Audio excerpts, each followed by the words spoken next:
హోటల్కి వెళ్ళి పొగలు కక్కే మటన్ బిర్యానీ తింటున్నాం కదా అందరం.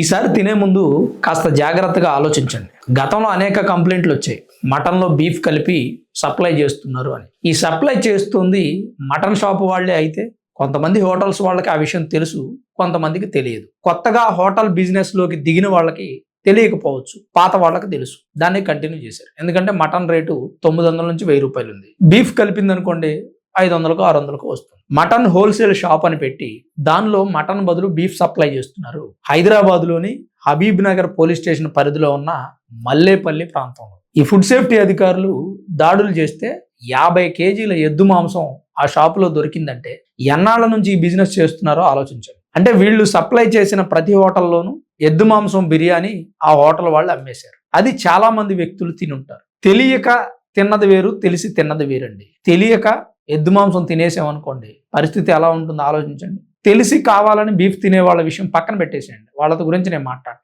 మటన్ అనుకొని బీఫ్ తినేసిన వాళ్ళ పరిస్థితి ఏంటి, వాళ్ళ సెంటిమెంటు ఎంత దెబ్బతిని ఉంటుంది, వాళ్ళ మనోభావాలు ఎంత దెబ్బతిని ఉంటాయి. ఇప్పుడు ఈ మటన్ షాప్ యజమాని ఉస్మాన్ని అరెస్ట్ చేశారు పోలీసులు. జహాంగీరు మహమ్మద్ అంట అందులో పనిచేసే వాళ్ళు, వాళ్ళని కూడా అరెస్ట్ చేశారు. అరెస్ట్ చేస్తే సరిపోతుందా? ఫ్యూచర్లో ఇలాంటివి జరగకుండా చూడాలి కదా.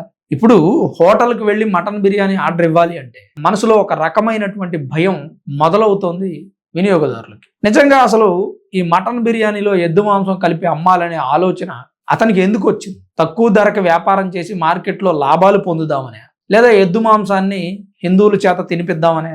ఇందులో ఎంత పెద్ద కుట్ర ఉందనేది పోలీసులే లాగాల్సిన అవసరం ఉంది. మరి ఈసారి రెస్టారెంట్కి వెళ్ళి మటన్ బిర్యానీ ఆర్డర్ ఇచ్చే ముందు ఒక్కసారి ఆలోచించుకోండి.